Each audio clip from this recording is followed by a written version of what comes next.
RDC TV. O Rio Grande se conecta aqui.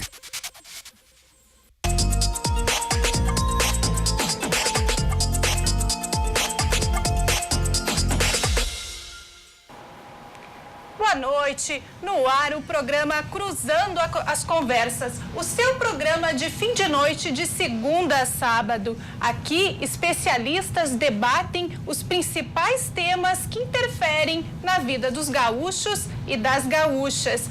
E isso porque, nestas eleições, quase 80 militares foram eleitos para cargos públicos nas câmaras estaduais, na Câmara Federal e no Senado.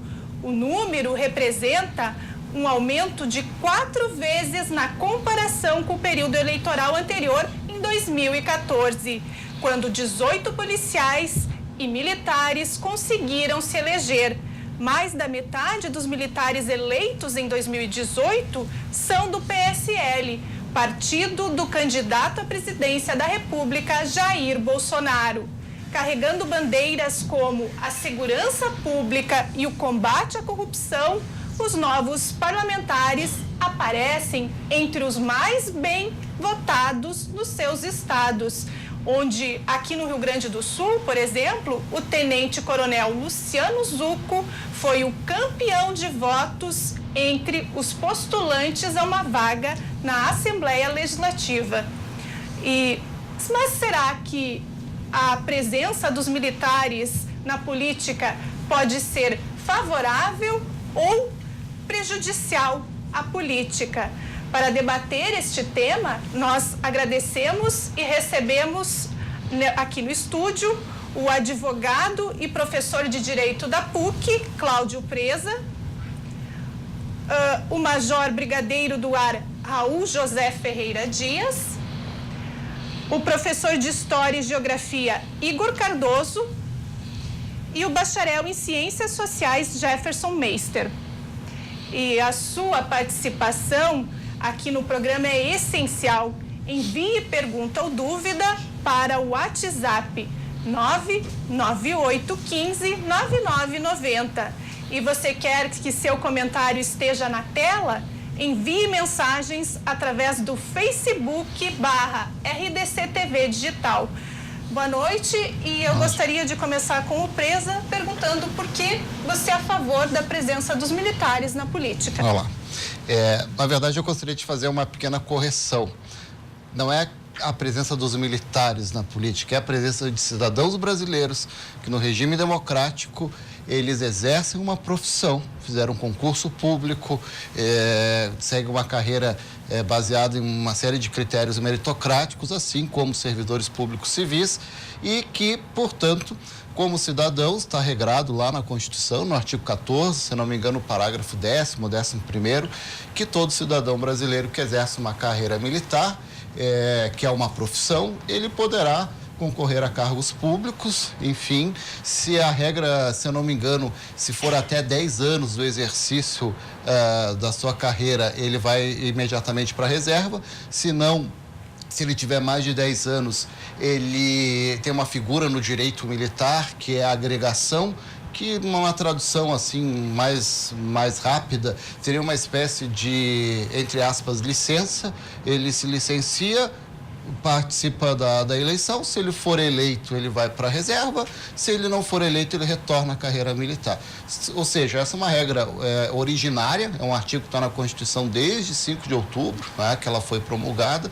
Portanto, eu gostaria de iniciar chamando a atenção para essa questão de, num momento que a gente vive muito fake news, né? A presença dos militares na política, porque isso pode remeter à questão de 64, os militares estão voltando para a política. Não se trata disso, se trata de cidadãos que legitimamente concorrem a cargos públicos e muitos deles tiveram sucesso. E agora, durante o programa aqui, o debate, a gente vai tentar entender quais são as razões que levaram a esse crescimento. Mas eu gostaria de iniciar destacando essa questão. Não é ser favorável, não. E sim destacar que são cidadãos que têm esse direito de concorrer dentro das regras que estão postas. Mas aí, durante o debate, certamente vai surgir o contraponto para a gente entender esse fenômeno.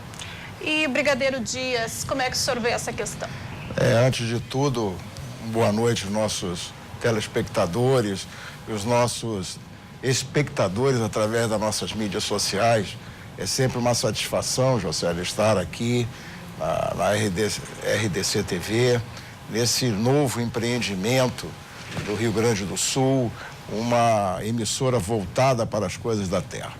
Mas, completando o que o professor Pretza falou, o artigo 142, né, que ele se referiu, é muito claro. E o militar, eu estou me referindo às Forças Armadas, não os policiais. Ele paga imposto, ele vive como qualquer outro. Vive como um professor, vive como um médico, vive como um advogado, ou seja, como qualquer outro cidadão brasileiro. Então, o que acontece, acho que vamos dizer assim, a indagação, ela passa simplesmente por um momento em que a sociedade brasileira, e isso é um fato, a sociedade brasileira cansou. Ela cansou da velha política, ela cansou do toma lá da cá, ela cansou de uma série de coisas que é isto que nós estamos vendo, tanto na votação de primeiro turno, quanto e principalmente agora nessas novos levantamentos em termos de intenção de voto ou lá o que seja. Então, nós temos que ver assim bastante, como eu sou um piloto, então decolar, subir bem alto e um olhar bem amplo para ver tudo o que está acontecendo. Essa que é a minha visão primeira. Obrigada. E, Meister, Cardoso, como é que você vê essa presença, então, dos cidadãos ou militares na política, como queira? Bom, em primeiro lugar, boa noite a todos. Quero agradecer o convite à RDC TV, Jocélia, por estar aqui debatendo um tema tão importante. Em primeiro lugar, não é a primeira vez que os militares estão na política, e não foi em 64 que isso começou. Os militares estão na política desde a Guerra do Paraguai e a Proclamação da República. E a presença deles, algumas vezes foi importante, outras vezes já não foi tão importante assim. Porque os militares, eles sempre pregam uma democracia para poucos. A gente sabe muitas vezes que quando aconteceu o golpe de 64, se falou numa revolução democrática ali. A gente não viu isso, a gente acabou vendo ali uma ditadura onde poucos participavam do poder. Quando teve o vice Pedro Aleixo para assumir, deram um jeito ele não assumir. Então, os militares, eles sempre, embora tenham sido importantes em determinado momento, eles têm uma limitação, não é? Democracia para poucos e uma defesa de uma hierarquia social estabilizada. Então, essa hierarquia social estabilizada acaba dando pouco espaço para outros movimentos sociais. Então, quando acontece, por exemplo, a Proclamação da República, as pessoas comuns, o cidadão comum, ele vê o movimento da Proclamação da República como algo elitista dos militares, não tem um herói muito bem estabelecido. A nova república ali que surge, o novo regime, precisa criar a figura de um herói. O Deodoro da Fonseca era monarquista há pouco tempo, não servia, tinha aquela aparência ligada mais ao império. O Floriano Peixoto era um militar mais rígido, não é? Divisionista, já não combinava com a República também. Acabam escolhendo Tiradentes como herói daí.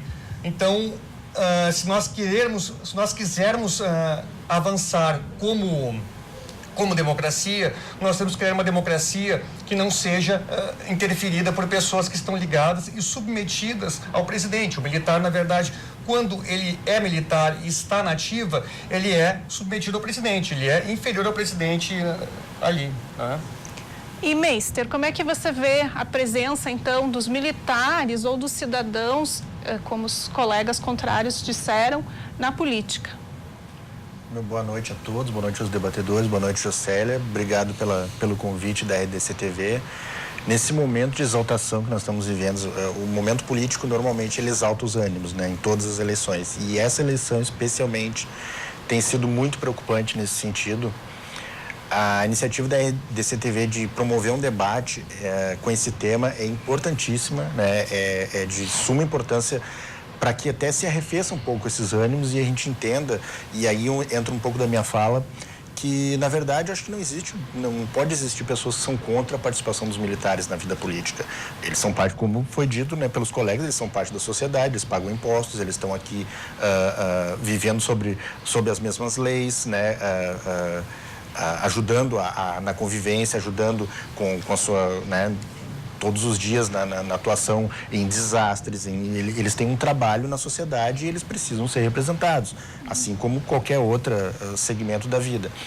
A preocupação que fica para alguns setores da sociedade, e os militares também estão com essa preocupação, é dessa questão da política, se realmente a política está tão degradada assim, como nós estamos, né, prestes a debater aqui e como já vem sendo debatido há muito tempo, ou se nós não estamos vivendo um momento de transição, um momento onde a política está se consolidando no país. O nosso sistema democrático é muito jovem, né? Ele tem sofrido diversas interrupções, como o Igor acabou de falar, né? Então, o que não pode acontecer nesse momento, na minha visão, é outra interrupção, né?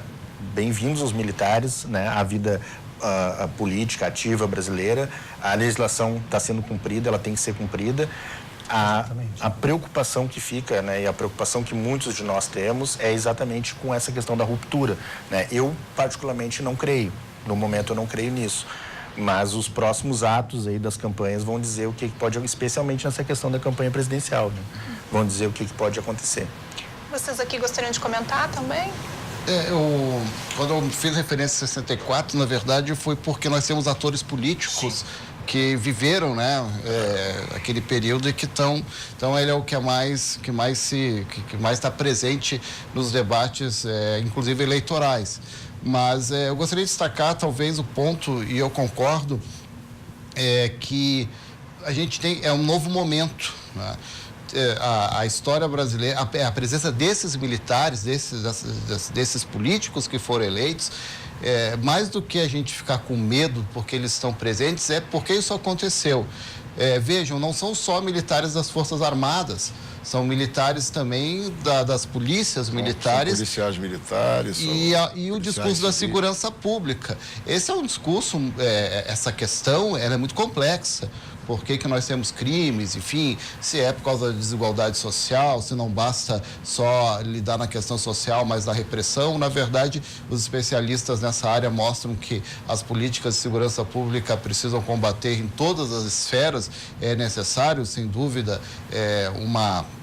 um crescimento econômico, por um lado, com prosperidade, distribuição de renda, e do outro, é evidente que você precisa ter uma política de repressão ao crime em alguma esfera. Em toda a sociedade humana, toda a experiência humana teve isso. Então, mais do que a gente ter medo da presença dos militares na política, e eu também não acredito numa ruptura institucional, é entender por que cidadãos que trabalham com segurança pública, cidadãos e cidadãs, também a presença da mulher militar na política, muitas também, dentro desse número nós tivemos mulheres que foram eleitas e que são oriundas da carreira militar. A gente entender no debate aqui o que fez com que tivesse esse aumento, vamos combinar, extraordinário, de 4 vezes no número de militares eleitos. E também eu não acredito que nessa ruptura a gente tem que tomar muito cuidado, porque a gente viu ultimamente tanto de um lado quanto de outro, já que existe uma polarização evidente no cenário eleitoral, de pegar alguns trechos, às vezes, de um alto oficial das Forças Armadas, e esse trecho da entrevista dada por um oficial, ele é descontextualizado e jogado e manipulado por ambas as partes, com um perigo justamente de criar esse clima de desestabilização que não convém a ninguém, porque o que convém ao Brasil é fortalecer a democracia e, como disse o colega, receber esses cidadãos que se elegeram, que são oriundos da carreira militar e que têm uma série de razões para ter esse sucesso. Então, eu quero referendar essa parte que eu acho muito importante, porque esse debate, muitas vezes, ele é do ponto de vista maquiavélico, né? Os militares estão voltando como se fossem... os militares tiveram uma presença na história brasileira em vários momentos, desde a Guerra do Paraguai, passando o tenentismo na década de 20, que era um debate justamente pelo sistema eleitoral da República Velha extremamente corrupto, enfim, o próprio sistema eleitoral. Então, é olhar a história com uma certa olhos de... Sobe, como eu falei, decola o avião, sobe e olha todo o conjunto. Eu só queria completar o Prezi, que eu acho que tem uma passagem também dos militares na política. Nós temos que lembrar de 1945, 46. Tá? O final da ditadura do Getúlio, que foi, sim, a grande ditadura que teve no Brasil, a mais longa, a mais fechada. Muito bem. Aquele momento, nós temos que lembrar que nós tínhamos 2 candidatos militares. Nós tínhamos um general e tínhamos um brigadeiro. Nós tínhamos o general Dutra e o brigadeiro Eduardo Gomes, que, por sinal, hoje é o patrono da Força Aérea Brasileira. Nós temos o patrono da Aeronáutica, Santos Dumont, e o patrono da Força Aérea, que é o braço militar da Aeronáutica, o brigadeiro Eduardo Gomes. Então, a gente tem que subir, como eu falei, vamos tranquilamente lá, 60 mil pés, vamos olhar, lá em cima não tem turbulência, então a gente olha, vê exatamente o que está acontecendo. Não vejo, Jocélio, e nossos telespectadores que nos assistem, não vejo qualquer problema. Não há. O que há, sim, é todo um discurso que joga A contra B, B contra A. E não há isso. Nós somos brasileiros. Seja de que sexo for, seja de que cor for, seja de que região for. Essa história que recentemente surgiu do Sul contra o Nordeste, não existe. Eu sou gaúcho por opção. Há 11 anos atrás eu decidi, deixei a minha terra e vim para cá. Por quê? Porque eu gosto do jeito de ser do gaúcho, dos valores do gaúcho. De onde que o senhor é? Eu sou carioca. Carioca. Então, eu sou casado com gaúcho. Aqui construí minha casa. Acabei com a minha, vamos dizer assim, com as minhas raízes. Eu tenho um filho em Brasília, uma filha em Fortaleza, porque fiz 18 mudanças na minha vida, servindo ao país, ao Brasil e ao seu povo. Então, depois de 42 anos de serviço e depois de 10 anos na reserva, eu coloquei minha cara a tapa, porque eu não preciso, mas eu julguei que o momento era preciso. Preciso em quê? Nos valores da vida, da família, da propriedade, daqueles que empreendem e da mais importante das minorias, a senhora e o senhor que nos assistem, o indivíduo. Nós vivemos hoje num estado paquidérmico, enorme, que nos escraviza o tempo todo, que nos tira tudo, 5 meses de trabalho.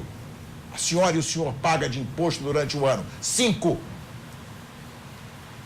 E o que ele nos dá? Nos dá segurança? Não, não dá. Nos dá saúde? A senhora está satisfeita com o sistema de saúde brasileiro? Não. A senhora está satisfeita com o sistema de ensino brasileiro? Certamente não está. Nós temos os piores índices de ensino do mundo. Nós temos quase 14 milhões de desempregados. E isso vai ser recuperado como? Maltratando quem empreende? Ou fazendo deste homem que empreende o sócio, o auxiliar daquele que precisa do trabalho? Hoje eu vi uma entrevista, José, só para finalizar, numa outra emissora, de uma pessoa que hoje está vivendo no Canadá. O Canadá não tem CLT. O Canadá não tem esse emaranhado de coisas. Lá é o seguinte, você é livre porque é uma negociação entre aquele que está gerindo o negócio e aquele que está, de alguma maneira, auxiliando naquele negócio. Eles se veem como parceiros, partners, para usar a palavra em inglês. E esta mentalidade nós temos que trazer também para nós. É a mentalidade do século XXI. Nós estamos olhando a nossa relação de trabalho com a mentalidade do século passado. No século passado aqui sou eu. Eu sou uma testemunha ocular do que eu vivi. Eu sou a testemunha do século passado. Só para situar, o senhor falou um pouco, o senhor disse ali, dei a cara a tapa, porque o senhor foi candidato agora nas últimas eleições. Como é que foi essa experiência para o senhor? Olha, eu vou ser muito sincero com vocês. Eu tinha uma expectativa um pouco maior.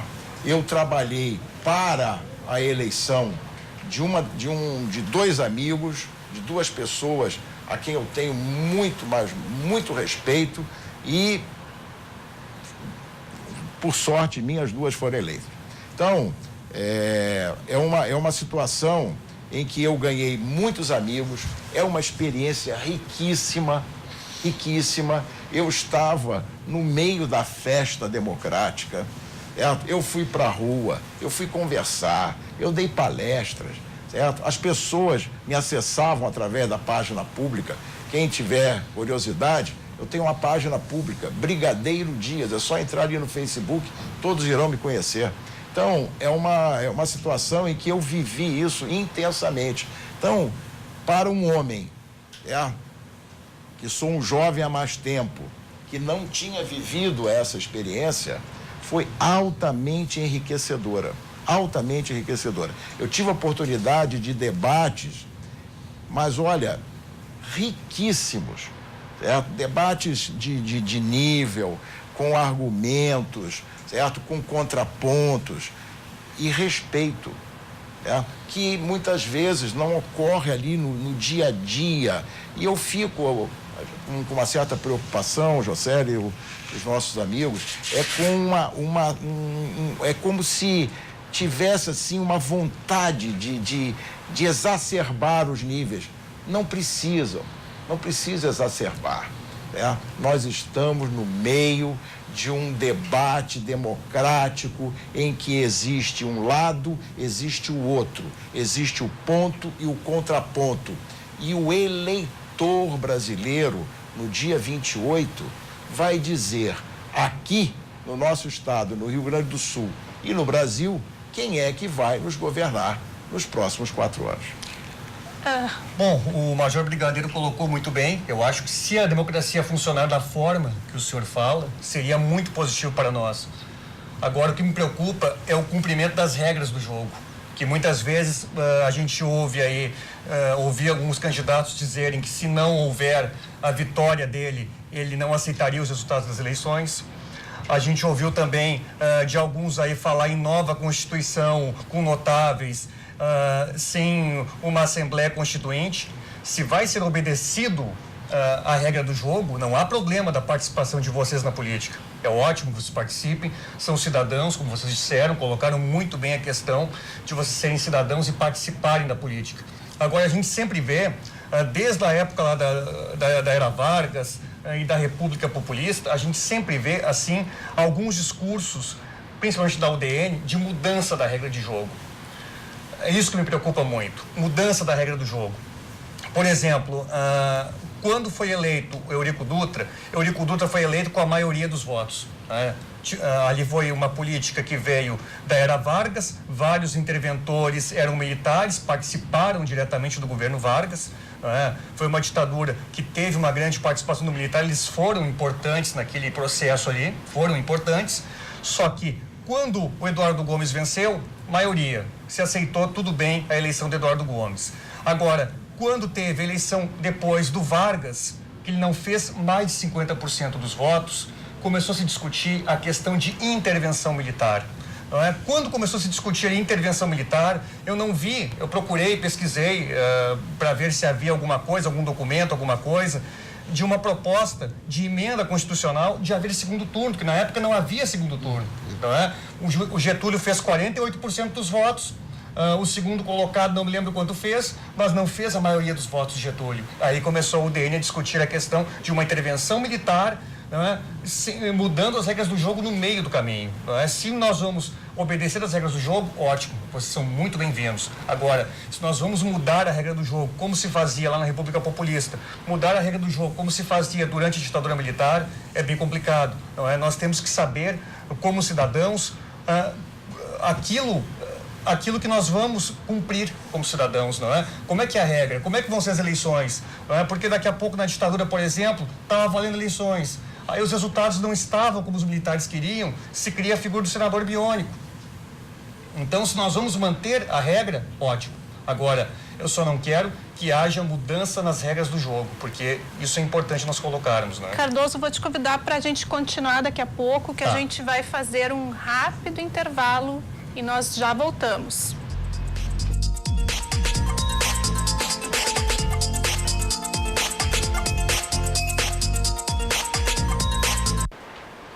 E nós estamos de volta e hoje debatendo a presença dos militares na política. O Cardoso estava falando antes do intervalo a respeito das mudanças das regras, né, durante o processo. Como é que você vê essa questão? Não, aí isso é entrave para a democracia, não é? Se nós vamos, a qualquer momento, ficar mudando regra sem avisar a população, sem respeitar a população, sem haver uma consulta à população ou mesmo um debate na Câmara dos Deputados, não é? Então eu falava da questão das eleições que aconteciam lá na era populista, não é?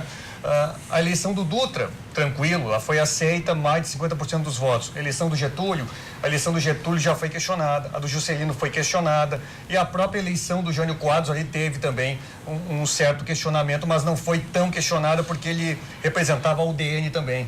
Então, se vence o meu candidato, as coisas são aceitas, né? Se vence o candidato do outro, aí a gente começa daí a questionar a legitimidade. Então, se eles queriam naquele momento ali mudar a regra, que houvesse uma discussão na Câmara dos Deputados, no Senado, e a partir daí se mudasse a lei, não é? Então a lei pode ser discutida, pode ser modificada, mas não pode ser assim, ó. Eu não ganhei a eleição, aí eu questiono a validade. Eu venci a eleição, aí eu não questiono, não é? A mesma coisa a questão das urnas eletrônicas. Eu acho que todo sistema eleitoral, ele tem a sua possibilidade de ser alterado. Não existe nenhum sistema eleitoral que seja 100% confiável. Mas mesmo assim, se o meu candidato ganha, o processo tem valor. Se o candidato do outro ganha, aí o processo já não vale, não é? É isso que eu quero colocar, não é? A importância de valer as regras sem mudar no meio do caminho, como acontecia na época da ditadura e como se discutia na era populista. Meister. Então, mudar as regras no meio do caminho é uma prática muito comum de regimes autoritários, né? Isso já aconteceu fora do Brasil em diversos casos. O caso mais famoso que vem sendo muito falado atualmente é o caso do nazismo, né? Era especialidade dos nazistas mudarem as leis conforme as situações iam acontecendo. Eu, particularmente, não vejo isso acontecendo hoje, né? Espero não ver isso acontecer nunca mais em lugar nenhum, né? Isso é algo que tira qualquer menção de estabilidade numa sociedade, tira qualquer forma de tu alcançar o sucesso econômico, o sucesso social, seja qual for a estratégia que for adotada. Mas uma coisa que me preocupa e tem me preocupado muito também é a questão do viés ideológico e do viés da questão de em que lado da moeda os militares estão se colocando nesse pleito, tá? Se nós pegarmos os candidatos militares, nenhum deles, ou talvez muito poucos, no campo da esquerda. Todos no campo da direita, todos no campo do conservadorismo. O Exército sempre foi conservador, isso não é nenhum problema, né? Mas todos eles colocados nesse campo. O Cabo da Ciolo teve um tempo na esquerda e foi para a direita. Ele foi expulso do pessoal, né? Então, a questão de valores religiosos colocados novamente dentro da política, isso sim é problema, tá? Quando tu vê, por exemplo, igrejas evangélicas que têm crescido a sua participação de forma assustadora nos últimos anos, dando pitaco e dando apoio, né? E isso vale tanto agora como há 8 anos atrás, quando apoiaram a presidente Dilma. Isso vale para os dois casos, inclusive, tá?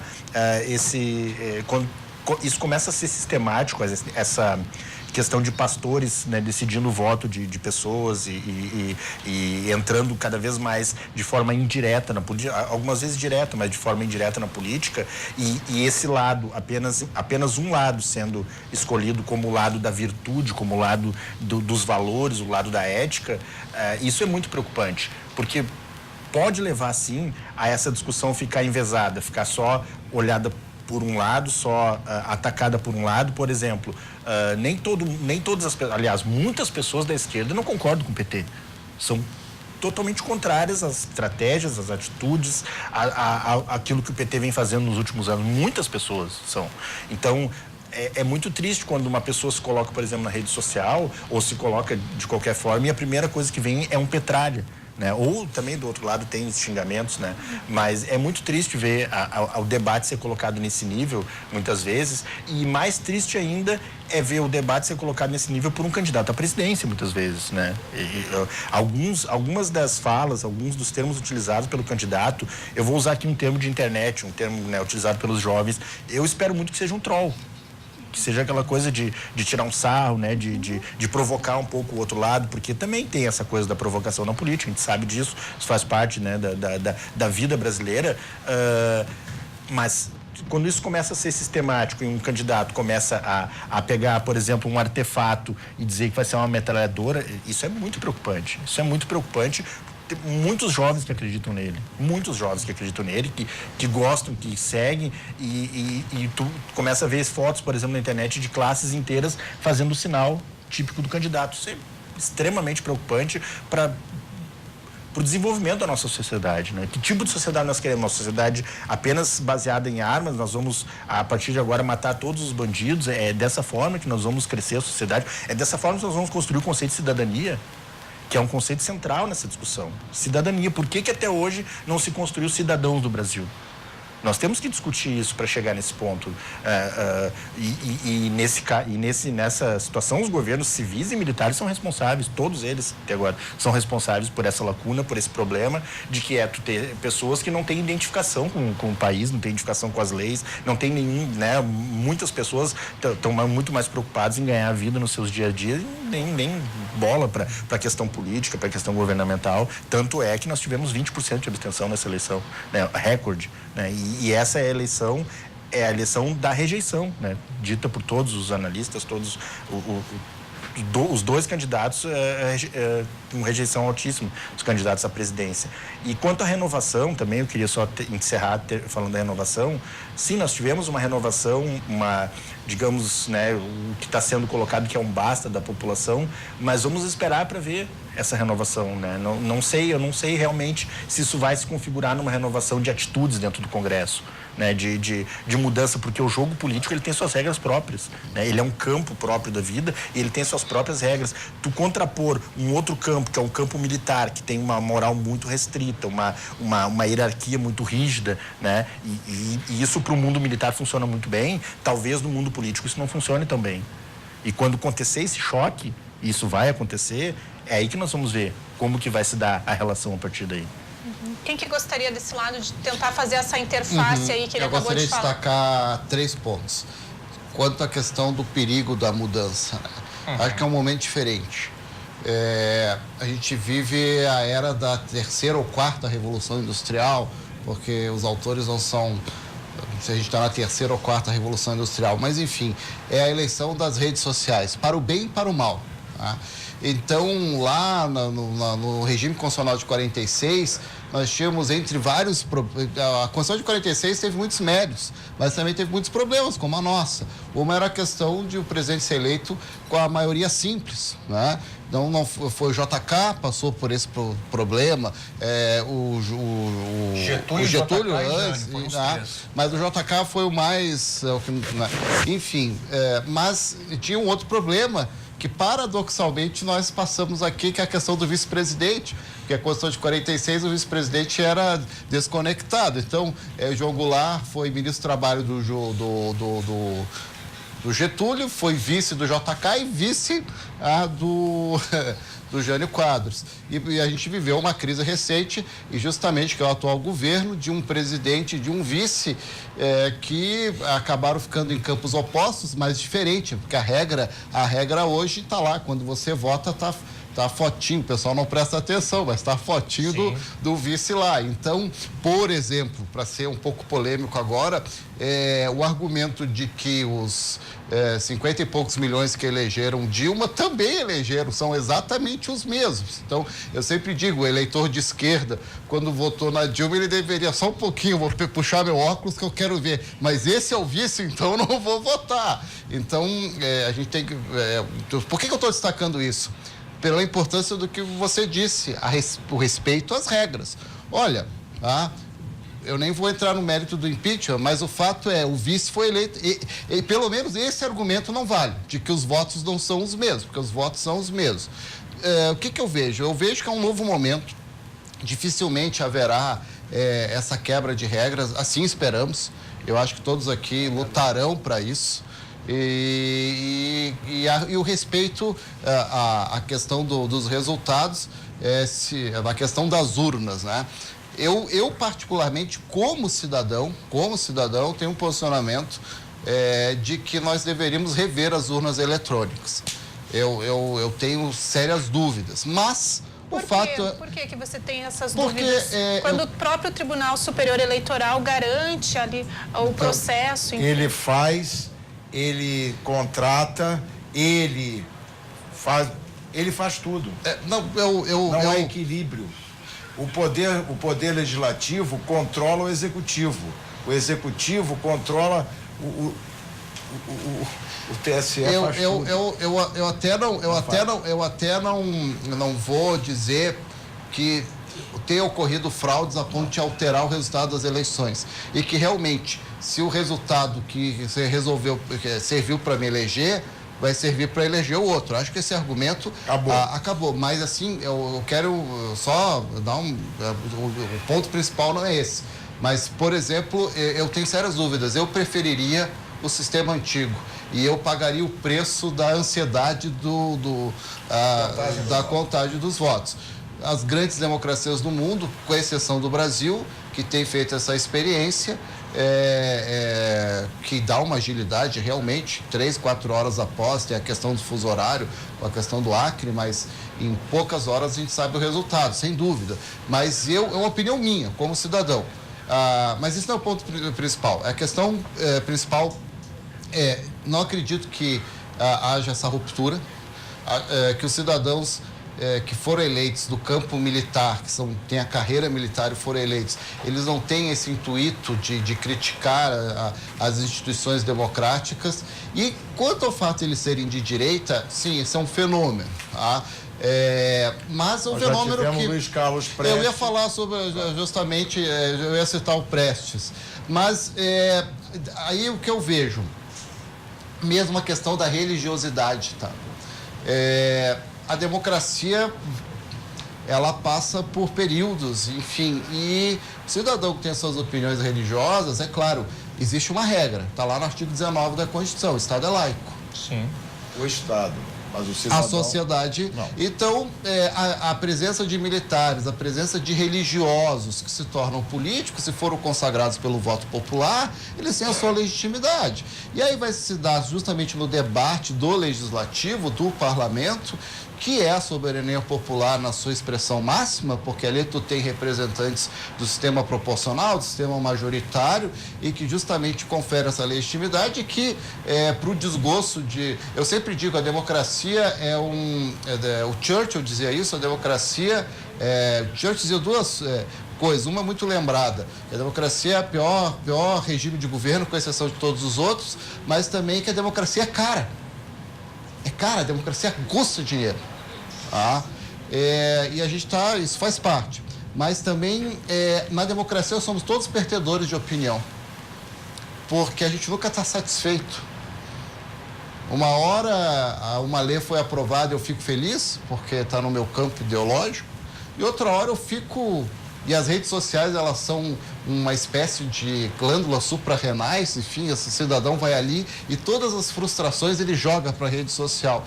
E, na verdade, as redes sociais, por uma questão de algoritmos, elas aproximam pessoas com a mesma opinião. Então, a gente tem dificuldade de ver, tá?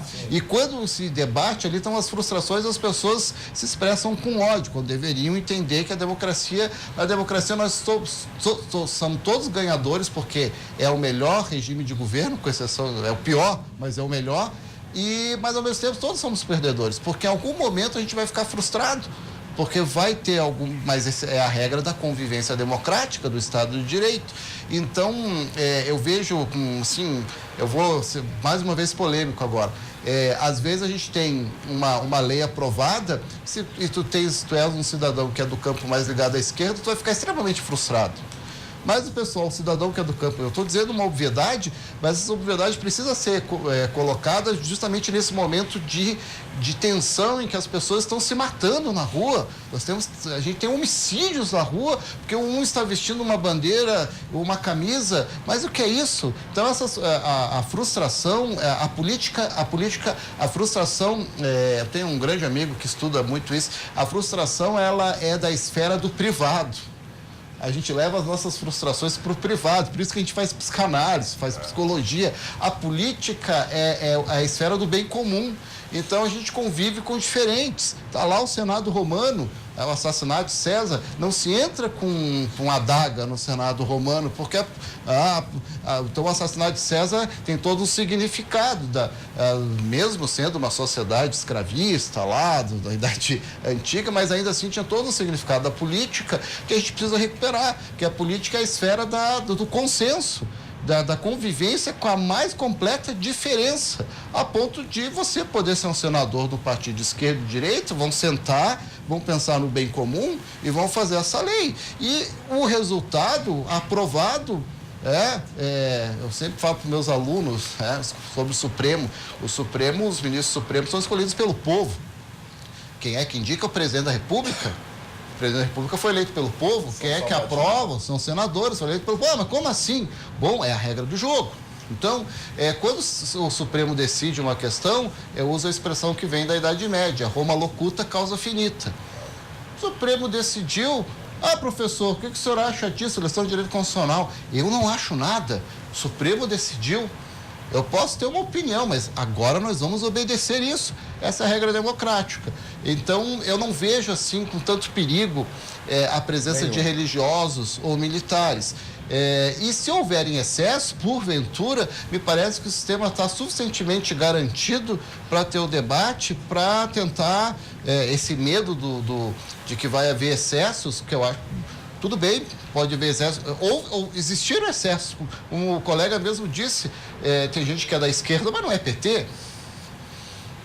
Tem gente que é da direita, mas também não é nazista. Não é nazista. Aliás, a gente nem vai entrar na questão do nazismo. Teve uma reportagem na BBC que ficou muito... Eu particularmente, por exemplo, penso que o nazismo não possa ser classificado como... Né? Ele deveria estar num campo à parte, que aí fica, mas é de direita ou de esquerda? Está lá, nacional, socialista, mas eu vou entrar nesse debate. Mas que se houverem excessos, esses excessos existem de ambos os lados. E me parece que o sistema, numa sociedade em que o cidadão, com muito excesso, me parece que esse excesso as pessoas vão ter que entender que nem tudo que está nas redes sociais é verdade, porque parece uma outra obviedade, mas as pessoas ainda não entenderam isso. Por outro lado, as redes sociais, o fim do financiamento das pessoas jurídicas, né? As campanhas, essa campanha foi uma campanha, a gente andava para as ruas e perguntava, mas cadê aquela bagunça, aquela sujeirada, do ponto de vista ambiental?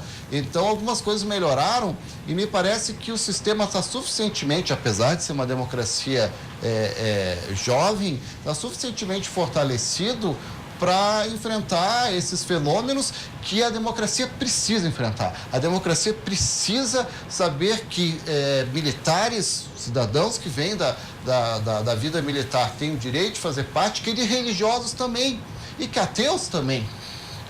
e que, portanto, a gente tem que enfrentar esses desafios.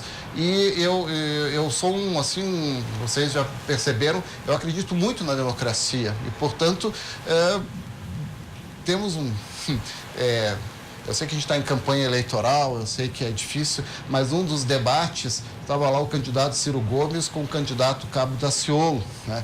E esse candidato Ciro Gomes foi irônico com o Cabo Daciolo e disse assim, não sei se vocês se lembram disso, este é o problema da democracia. O Ciro Gomes vira para o Cabo Daciolo e aponta.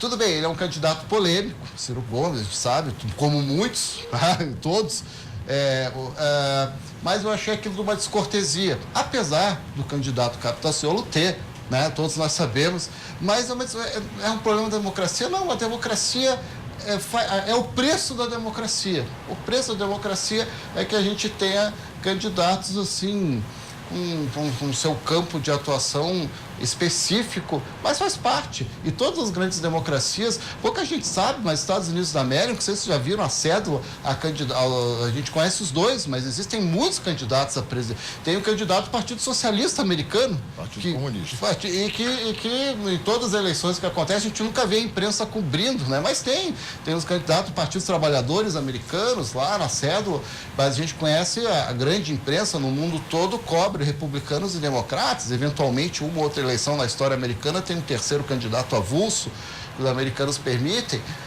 mas me parece que não há risco para a democracia. O risco para a democracia que nós temos hoje é justamente essa pseudopolarização, com um discurso de ódio para ambos os lados que não leva a nada. Me parece que é esse. Agora, o momento eleitoral, a gente também tem que fazer algum desconto, porque o momento das eleições, lamentavelmente, o Brasil precisa amadurecer, é o momento em que, para captar um eleitor médio, que a gente tem que pensar na figura do eleitor médio, os candidatos de ambos os lados fazem discursos esdrúxulos, às vezes. Isso precisa melhorar, mas isso é o nível de educação do eleitor médio, enfim, isso é um outro debate. Mas o debate aqui hoje, me parece, eu vejo com bons olhos, a presença. Alguns colegas ficam assustados, mas eu vejo de bons olhos a presença, sim, de líderes religiosos, tá? no parlamento, porque, como disse o brigadeiro, o Estado é laico, mas a sociedade, se tem uma coisa que a sociedade não é, brasileira é laica. Inclusive, a nossa sociedade é de uma experiência antropológica com a religiosidade digna de estudos, né? Nós somos a maior nação espírita do mundo, como diz, católica. Nós somos os maiores protestantes. Então pentecostais. Maior para todos. Maior para todos. Então, me parece que é legítimo. Por que eu estou usando essa linha de raciocínio? Encerro. Se é legítimo, se a gente tem uma sociedade que é religiosa, quer você goste, quer você não goste, e que, portanto, elegerá líderes religiosos, os militares como cidadãos, enfim, e que me parece explicado grande parte, enfim, pelas ansiedades na esfera de segurança pública, mas também por essa nova tipo de política que foi essa eleição, que o tempo de TV, pelo menos no primeiro turno, nós já verificamos, não foi definidor. Tempo de TV, tem candidato ali que não precisava de um segundo para chegar, e o outro que tinha lá, a gente sabe de quem a gente está falando. Enfim, então vamos ver no segundo turno agora, que vai ser o peso da TV, mas explica também esses fenômenos, que por exemplo, a presença maior de políticos, vamos dizer assim, outsiders, não tradicionais, como é o caso de líderes religiosos, como é o caso de líderes da sociedade civil e aqueles que têm também sua origem na carreira militar. Então, parece que a gente precisa analisar de uma maneira mais ampla, senão o debate fica muito tacanho. Tá? Eu não sei, falei demais. Não. Brigadeiro Dias. Eu gostaria só de complementar e pegar um comentário do professor Igor e também do Jefferson, perdão. Então, dentro desse, sempre volto, decolo, vou lá para 60 mil pés e fico olhando, certo, todo o geral. Democracia é o governo da maioria. E é assim que deve ser. Quem é minoria, estou falando minoria ideológica, minoria... porque a maior das minorias sou eu e a senhora e o senhor que estão aí, é o indivíduo. Mas eu estou me referindo, vamos sair agora para um lado, eu tenho um pensamento liberal conservador, eu sou assim. Tem outro que não, tem um que é comunista, tem outro que é socialista, tem outro que sei lá. Acontece que a maioria do povo brasileiro, representado pelos seus eleitores, irá dizer, como já disse no primeiro turno, irá dizer agora no segundo turno, para que direção o Brasil irá. É assim. Isto é democracia. E o tema, Jocélia, do nosso programa hoje, qual é o problema de um militar, ou 72 ou 73 militares, e eu estou falando, quando eu falo neste número, eu estou me referindo aos militares das Forças Armadas e aos policiais. Nós tivemos aqui um policial federal eleito com boa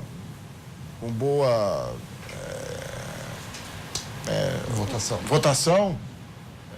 Então, não é isso. Isso não traz qualquer problema, nenhum. Muito pelo contrário, enriquece, traz outro modo de ver. O professor, não é limitante. O limite da ordem, da lei que existe com o militar, deveria haver mais na nossa sociedade.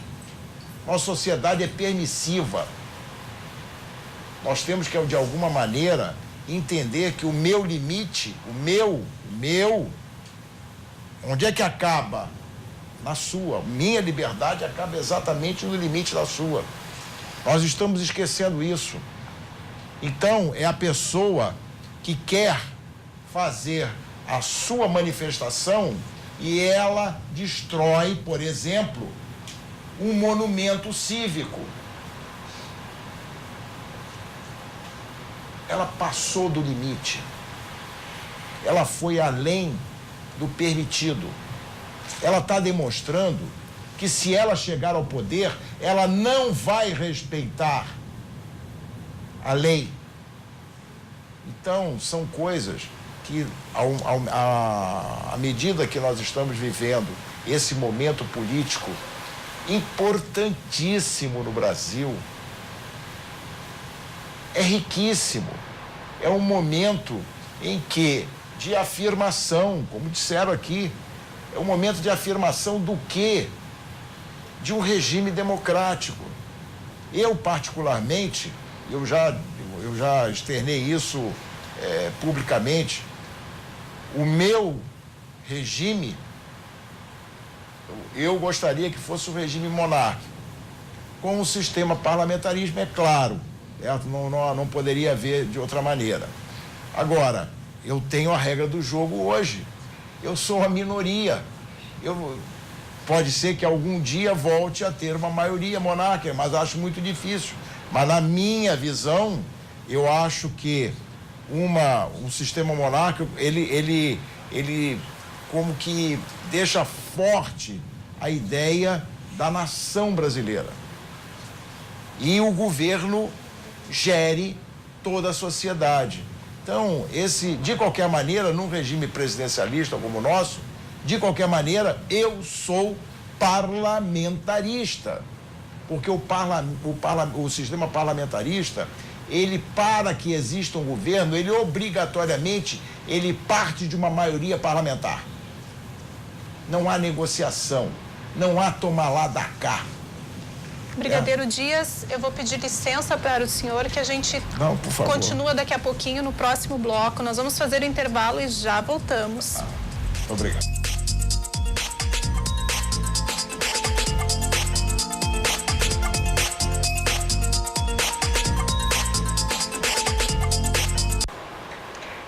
de volta e o Cruzando as Conversas desta noite está debatendo sobre a presença dos militares na política. Eu gostaria que o Cardoso agora colocasse para a gente essa questão, né? O eleitorado, parece que a relação que está sendo feita é que militares sendo eleitos, existe a chance de se resolver o problema envolvendo a segurança? A segurança não se resolve somente com repressão. A gente também tem que pensar em escolas que evitem daqui a pouco que as pessoas entrem para o mundo da droga, entrem para o mundo do crime. Se pensa muito, vamos fazer ali um presídio, mas só o presídio não vai resolver. Nós vamos colocar a pessoa ali que comete um pequeno delito, ela faz uma escola do crime ali no presídio, logo volta para a sociedade praticando delitos ainda piores, porque a sociedade não absorve essa pessoa que comete o delito. Então, nós temos que pensar muito em políticas públicas também. Se discute muito pouco essa questão da droga, né? Como é que deveria ser tratada a questão da droga? Droga é uma questão também de saúde pública, não é só uma questão de repressão. Se nós começamos a tratar a droga como uma questão somente de repressão, vamos prender as pessoas que usam droga ali, daqui a pouco essas pessoas vão para a cadeia, fazem uma escola do crime e as pessoas ficam perdidas, até porque muitos desses drogados são adolescentes que têm uma família desestruturada, uma família com dificuldades, e a gente tem que pensar um pouco assim numa escola que inclua.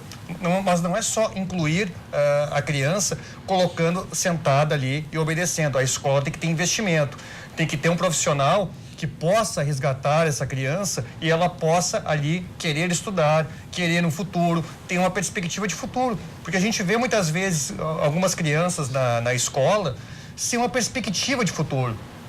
Sem uma perspectiva. Muitas vezes a escola é um dos poucos pontos positivos que ela tem. Porque lá fora ela convive com o tráfico, lá fora ela convive com o pai desempregado, muitas vezes o pai envolvido também nessas questões de droga e tudo mais, alcoolismo. Então, são questões que a gente vê assim, que é muito pouco falado. Se fala muito na repressão. Tá, tudo bem, não é? Eu acho que a repressão... a gente tem que pensar muito bem também, não é? Vai só reprimir a pessoa, vai só prender a pessoa, porque muitas vezes a repressão ela acaba gerando muito mais violência do que simplesmente a gente tratar essas questões aí de uma forma mais política, de uma forma mais tranquila. A função da polícia não é sair dando tiro, não é sair matando. A função da polícia é ela cumprir a lei, não é? A pessoa tem que ser presa, tem que ser punida, mas ser punida dentro da lei, dentro da lei. Isso tudo com direito de defesa, com direito a todos os direitos humanos. Tem um debate aí de ataque aos direitos humanos. Eu acho que direitos humanos é uma coisa conquistada lá na Revolução Francesa, que foi entrando na nossa política brasileira, não é? Principalmente na Constituição de 88, porque não era respeitado os direitos humanos durante a ditadura militar, que não é simplesmente a gente proteger o bandido. Não é proteger o bandido, mas dar uma chance à pessoa e fazer um julgamento justo dessa pessoa. Não é simplesmente a polícia tendo carta branca para matar. A polícia não pode ter carta branca para matar. Mesmo nos Estados Unidos, onde há, por exemplo, pena de morte, existe uma prisão, detenção e um tempo de julgamento e defesa da pessoa. E isso tem que ser respeitado. Então, direitos humanos não é simplesmente uma proteção do bandido, uma proteção do marginal. Nós temos ali uma questão social de punição justa dentro da lei. Porque se eu não cumprir a lei, se o policial não cumpre a lei, ele também vai ficar na mesma categoria do bandido.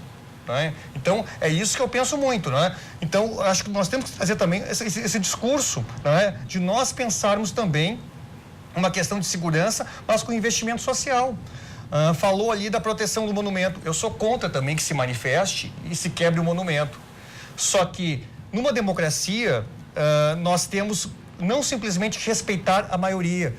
É claro, não é? Agora o presidente vai ser eleito, o governador vai ser eleito, vai ser colocado ali a maioria. A maioria vai decidir quem vai ser o governador do estado, a maioria vai decidir quem vai ser o presidente da república. Perfeito. Mas a minoria também tem o direito à representação. A minoria também tem o direito de reivindicar as suas políticas, de ser representado. Por isso que tem um parlamento. No parlamento ali, nós temos políticos de vários tipos de facções, de vários tipos de grupos ali, que se formam ali e reivindicam, tentam negociar, né? Então não é simplesmente a maioria. As pessoas muitas vezes não pensam. Elas não pensam que a política não é somente a eleição majoritária, a eleição parlamentar para o Senado, para deputado estadual, deputado federal, ela é tão ou mais importante do que a eleição para presidente. Ela é tão ou mais importante, porque o presidente da República, ele precisa conversar e negociar com todos os parlamentares, mesmo que ele tenha maioria, ele tem que parar e ouvir um pouco aquele parlamentar que discorda dele. Não pode ser uma coisa imposta goela abaixo, não é? Os religiosos participarem da política. Eu acho que não é uma proibição. O que o Jefferson falou não é proibição dos religiosos na política. O que ele colocou ali é uma questão de as regras religiosas serem impostas para toda a sociedade. É esse o grande problema, não é? Que nós tenhamos ali que nos valer todos nós de regras cristãs. A pessoa que é muçulmana, a pessoa que é umbandista, ela não precisa seguir as regras cristãs. Ela tem outro tipo de religião e outro tipo de pensamento de criação do mundo. Então, tem que ser respeitada essa pessoa também. Por exemplo, às vezes eu vou na Câmara de Vereadores de Viamão, sou professor municipal lá e participo, para poder ver o que o meu vereador está fazendo lá, não é? Milito no PSOL e temos o vereador Guto Lopes lá fazendo um trabalho, e eu vou lá cobrar dele diretamente. E eu vou cobrar dos outros também, não é? E uma coisa que se faz na Câmara ali que eu acho estranho, antes da sessão, se faz uma leitura da Bíblia. Eu fico pensando, a maioria das pessoas são cristãs, não vão ligar muito para aquilo. Mas e a pessoa que não é cristã? Por que não se faz um dia uma leitura de outro livro sagrado, de outra religião, que seja representado no Brasil também? O Estado laico não é um Estado ateu. Um Estado laico é um Estado que tem uma diversidade religiosa. Eu acho que nós temos que respeitar essa diversidade religiosa aqui, não é? Não criando uma bancada que represente uma religião, mas uma bancada que represente todas as religiões, que possa ter, além do evangélico, alguém que represente ali a Umbanda, alguém que represente ali os espíritas e todas as religiões possíveis ali. Então, não é somente, vamos colocar, o evangélico pode participar, desde que ele respeite as outras religiões, desde que, além da leitura da Bíblia, se possa, então, fazer leitura de outros livros, por que não? Meister, o que você tem para comentar sobre essa questão de o eleitorado, de repente, que votou em militar, estar também acreditando na solução dos problemas para a segurança do país? No país, né? Sim, a principal discussão que vem sendo tomada nos últimos anos, com certeza, é essa, né? A situação da segurança pública precária em praticamente todos os estados. Alguns estados, né, demonstraram uma melhora nos últimos anos, outros poucos, né? Na maioria, realmente, uma situação precária. Mas eu queria retomar, antes disso, né, esse ponto da questão religiosa, porque talvez eu tenha sido mal interpretado. Em hipótese alguma, eu quero alijar do sistema democrático qualquer liderança religiosa. Não é isso. O que me preocupa é que a construção da cidadania brasileira, como eu demonstrei, ela é falha. Ela é falha por vários motivos e há muitas décadas, né? Aliás, eu diria séculos, né? Que a cidadania brasileira, ela inexiste praticamente, né? Então, me preocupa quando ela vem só de um viés, né? E exatamente isso que o Igor falou. Na Câmara dos Deputados, na Câmara de Vereadores, na Assembleia Legislativa, deve estar, né, por ser a Casa do Povo, representado todos os viés, todas as religiões. Não necessariamente nós somos obrigados a eleger, ninguém é obrigado a eleger todas as representantes de todas as religiões, mas deveria estar representada na forma da participação de todos, né? Se tu vai ler a Bíblia numa sessão, como o Igor falou, tu tem que obrigatoriamente abrir para outras religiões, abrir para cultos afro, para a própria Bíblia católica também, que é diferente da evangélica, e outras questões. O que a gente vê, o que nós estamos vendo, é o contrário. Nós temos uma bancada muito forte de uma vertente religiosa, que é o cristianismo, e essa bancada tenta aprovar matérias baseadas na sua moral, né, na sua visão do mundo. Por exemplo, uma questão muito em voga é a questão do aborto, né? Ela não é uma questão que se encerra numa discussão religiosa, ela é uma questão de saúde pública. Ela é uma questão que envolve a morte de dezenas, centenas, milhares de mulheres todos os anos. E a vida de uma criança que começou a ser gerada? Essa vida, aí eu acho que entra talvez a questão do valor da vida, né? A vida, ela vale tanto para quem está iniciando como quem já está na fase adulta, enfim. Talvez é uma discussão ainda mais profunda do que apenas a questão de bandeira religiosa, enfim. Sim. E, inclusive, algumas religiões pregam que a partir de determinadas semanas já pode ser considerado um ser ciente, um ser consciente, por isso não se poderia tomar tal atitude. Outras religiões já dizem que não. Então, é uma discussão muito complexa. O que eu estou trazendo é exatamente isso, que por ser uma discussão muito complexa, não pode ficar ligado a um pensamento, a uma forma só de representação. Deveriam estar todos os pensamentos representados nesse debate, quando for tratar essas matérias, né? E isso vale para todas as matérias, inclusive a segurança pública, né? Nós temos uma situação caótica na segurança pública, vamos trazer historicamente por que nós temos essa situação complexa. Vamos fazer um debate amplo na sociedade, né? Trazendo, por exemplo, por que a educação brasileira ela caiu tanto desde a década de 60 até agora? Por que ela era considerada uma educação pública, embora não fosse universalista, de extrema qualidade na década de 60, e hoje ela é uma das piores do mundo, como o Brigadeiro falou? Ela é uma das piores do mundo. Por que chegamos a esse ponto? É esse debate que tem que ser feito na sociedade. É essa ideia que tem que ser trazida quando todos devem ser representados na Casa do Povo, nas câmaras. Quanto ao presidente da República, para completar, né, eu não acredito que é um governo da maioria ou da minoria, é um governo de todos. Vencendo agora as eleições aqui no Rio Grande do Sul, o governador Sartori, o candidato Eduardo Leite, o candidato Bolsonaro, o candidato Haddad, ele é o presidente de todos, não de minorias nem de maiorias. Ele vai representar todos nós temos que depositar fé no trabalho dele, seja qual for. E ele vai ter que negociar com a oposição, né? Sim. A oposição é parte do sistema democrático e sempre tem que fazer parte, né? Ela deve estar presente em todos os casos. Um governo sem oposição, né, cai normalmente no erro, né? Porque ele se torna totalitário, ele aprova o que ele quer, ele faz, né? Ele não há debate. Para dar um exemplo. Ponto. Então, é nesse sentido, cai exatamente no que eu estou falando. Não tem debate, não tem o contraponto. O que acontece com o governo? Então, voltando a essa questão do presidente, não é um exemplo claro e clássico de que nós temos que pensar a sociedade como um todo e todos estar representados, né? Nesse sentido que foi a minha fala quanto à religião, não alijar pessoas do processo, jamais. Todas as pessoas têm que estar representadas. Senhor Brigadeiro, por gentileza. Não, só dentro dessa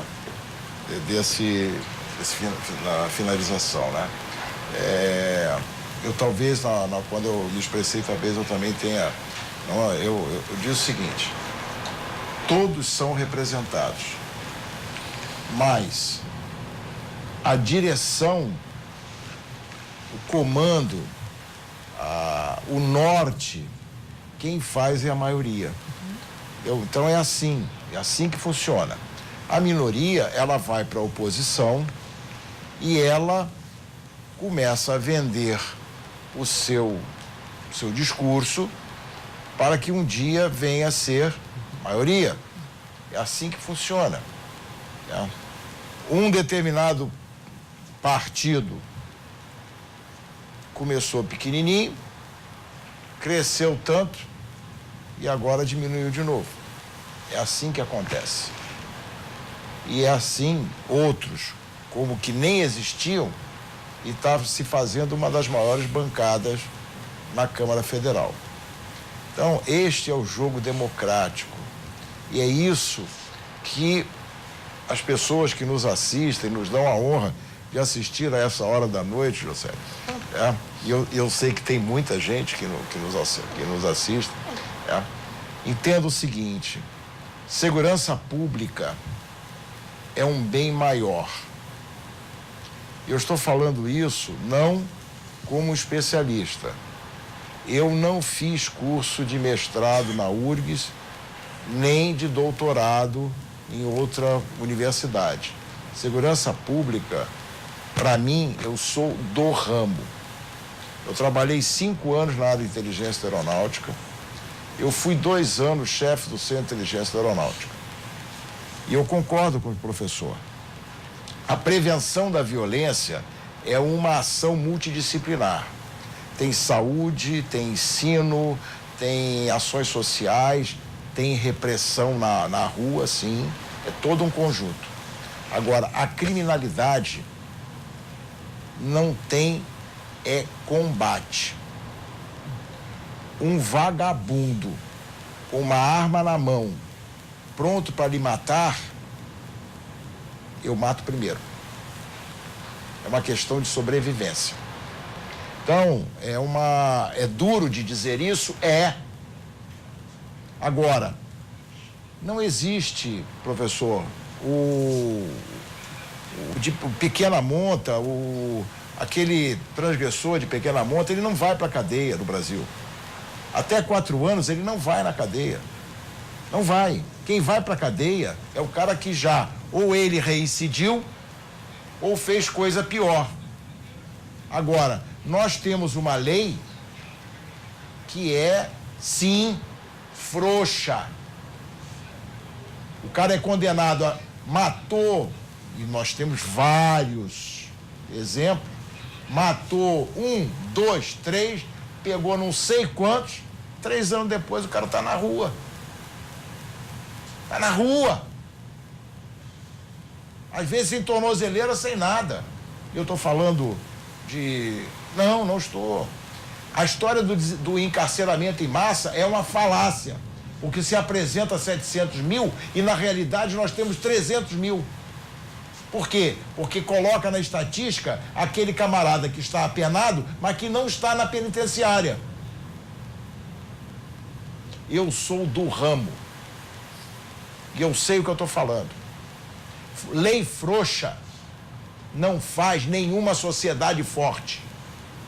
Vê se é assim no Japão, vê se é assim na Coreia, vê se é assim na Inglaterra, vê se é assim na Alemanha, vê se é assim nos Estados Unidos. Não é. O respeito à lei, o respeito ao policial. O policial é o braço armado da sociedade, é aquele que tem o dever. Ele tem o dever de nos proteger. E o que nós fazemos com ele nesses últimos anos? Tratamos o policial como bandido e tratamos o bandido como vítima da sociedade. E não é. O bandido faz uma escolha. E por que ele faz uma escolha? Porque ele pesa e ele vê, não, eu vou correr esse risco, porque se eu pegar vai ser pouquinho e eu volto. E eu estou dizendo isso porque eu sou casado com uma gaúcha que atua na área criminal. Conheço vários amigos que atuam na área criminal. Eu não estou falando de devaneios, eu estou falando de fatos. Então, é essa a minha visão sobre segurança. E finalizando o nosso tema, os militares não vieram para fazer nada além de estarem dentro do pleito democrático e apresentar as nossas posições, e o eleitor, com a sua sabedoria, irá decidir para um lado ou para o outro. Ok, obrigada. A gente já está encaminhando para o final e eu gostaria que o Meister começasse aí fazendo o seu minuto final de consideração. Mais uma vez agradecer a presença, né, e o convite para estar aqui. Eu queria só discordar de uma fala agora do brigadeiro. Muitas vezes a escolha já está dada. Nem todos os bandidos escolhem esse caminho. Isso já tem, né, uma série de produção de estudos sobre isso, né? Muitos sim, alguns sim, né? Mas uma série de bandidos, nós, entre aspas, chamando de bandidos, né? cai no crime por total falta de opção e, né, por isso que o senhor bem falou que o combate à criminalidade é uma ação multidisciplinar, né? A prevenção é multidisciplinar. A criminalidade é direta. Se combate a criminalidade e se previne, né, de várias formas. E isso, né, todos nós acho que concordamos, todos nós temos esse pensamento, mas trazendo para o campo democrático, né, de ideias, os militares são bem-vindos, sim, né, para encerrar o tema. Os militares são bem-vindos na vida pública, são bem-vindos na vida política e todos nós queremos que eles sejam muito bem-sucedidos, né, nos planos que vão ajudar a implementar. Se o presidente Bolsonaro, né, for eleito presidente mesmo, o que parece que vai acontecer, o que indicam as pesquisas, que tenha muito sucesso nos seus planos, que tenha muito sucesso na sua vida política e que talvez a partir dessa experiência nós possamos fortalecer cada vez mais a nossa democracia, né, entender que realmente o campo democrático, ele é um campo de medição de forças e que daqui a pouco uma força que estava em cima, né, há 12, 13 anos, ela vai descer, agora ela vai se tornar minoritária, vai se tornar oposição e depois ela pode voltar em algum momento. Se algum plano não der certo, se alguma coisa descontentar o povo, ela vai acabar voltando. Esse é o jogo democrático e é para isso que nós temos que bater palmas, é para isso que nós temos que sempre olhar em direção ao futuro e não olhar para o passado como solução. E não olhar para a moral ou para costumes do passado como solução, como nós temos que olhar para frente, né? Tentar achar no futuro e no debate político as soluções para o nosso mundo, para os problemas novos que surgem, como o professor falou, né? A questão da internet é um problema novo no mundo, é um problema, né, como a internet foi decisiva nesse pleito, né? Isso tudo vai ter que ser estudado, vai ter que ser debatido e como a internet tem atuado na sociedade, na questão do ódio, na questão da disseminação de notícias falsas, tudo isso são questões que nós temos que olhar para o futuro. Esses novos governos têm que estar olhando para isso. Mestre, muito obrigada. Boa noite. Boa noite, Cardoso. Bom, em primeiro lugar, quero agradecer a RDC TV, Juscelia, por esse debate. Agradecer também aos oponentes que fizeram um debate muito bom, não é? Com educação. Eu acho que é assim que deveria ser nas redes sociais. Pena que não é assim, não é? As pessoas se xingam muito. E a gente aqui foi com esse respeito. Eu gostaria de discordar um pouco ali da questão, o jovem não escolhe, o bandido não escolhe. Muitas vezes a pessoa envolvida com uma droga tanto lícita como álcool ou uma droga ilícita, ela acaba, para sustentar o vício, ela acaba entrando para a criminalidade. Não estou dizendo que é correto, mas é uma doença e nossa sociedade tem que tratar isso como uma questão de saúde pública.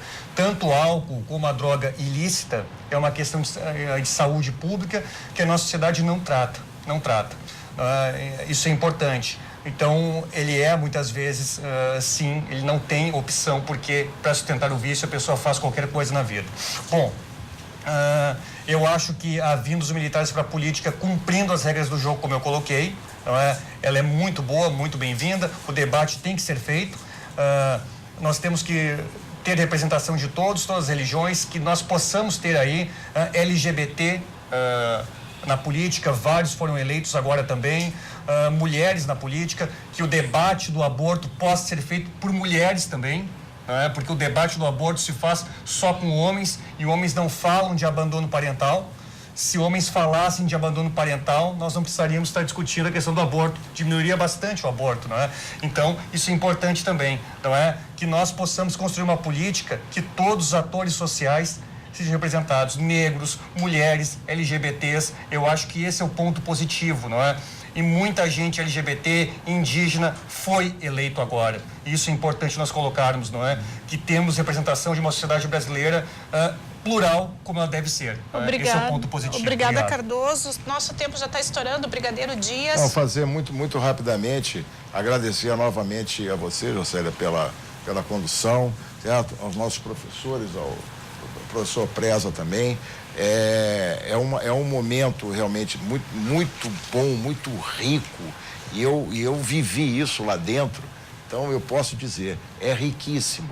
Certo? Então, fica o nosso agradecimento, certo? Aos nossos telespectadores que nos acompanharam até essa hora, e deixo um grande abraço, Juscelia, certo? Ao Márcio Ion, que realmente foi um batalhador de colocar, certo? A RDC TV no ar, o trabalho, eu fui testemunha, certo, de todo esse... E quanto mais houver RDC TV no Rio Grande do Sul, melhor. Muito obrigada, agradeço em nome dele, então. Preza, por gentileza. Vou tentar ser rápido. A questão do aborto, eu sou obrigado a falar. Realmente, a questão da alienação parental tem que entrar na discussão, mas me parece uma hipocrisia. Eu sou contra o aborto e, principalmente, a hipocrisia está que se defende o aborto por um lado, ninguém fala de uma política pública que estenda a mão à menina de origem humilde, que teve uma gravidez indesejada, e ao invés de nós incentivarmos o aborto, ter uma verdadeira comoção nacional de estender a mão a essa menina e dizer assim, não faça o aborto, tu vai ter uma política pública, tu vai ter uma sociedade que não é... Ela possa criar depois também. Exatamente, exatamente. Mas e isso é caro. E aí eu já emendo uma coisa na outra. Democracia é caro. E democracia no sistema, no Estado de Direito, o combate à criminalidade entra também em presídios. A segurança pública, ela começa em grande parte em presídios. E presídio é caro. Sistemas penitenciários são muito caros. Mas esse é o investimento que o Brasil precisa fazer e os nossos políticos não falam isso porque não traz voto. Não trazia. Pois é, aí eu já emendo, eu criei para ser mais rápido possível. Eu sou um entusiasta do sistema representativo. Muitos criticam que a democracia deve ter sistemas de democracia semidireta ou democracia direta, plebiscitos, referendos, sem a menor sombra de dúvida. Mas a democracia representativa é a única forma de uma sociedade de massas eleger seus representantes. Então, o eleitor médio brasileiro, apesar de todos os seus problemas, quando ele elege um militar que é um especialista em segurança pública, ele também tem no seu cálculo, e faz parte do cálculo racional, eleger alguém que, como parlamentar, sabe o que é ser policial ganhando pouco, o que é ser policial não tendo as armas adequadas, o que é ser policial com falta de recursos. Então, essa vinda dos militares, de deputados, senadores, enfim, que são parlamentares, que são oriundos da carreira, da profissão militar, me parece muito bem-vinda nessa questão da segurança pública e talvez uma das escolhas racionais do eleitor brasileiro. Preza, muito obrigada. Eu agradeço. Muito obrigada. Boa noite. Eu agradeço a vocês que participaram com a gente. Agradeço a você de casa que nos acompanhou até agora. Boa noite e até mais.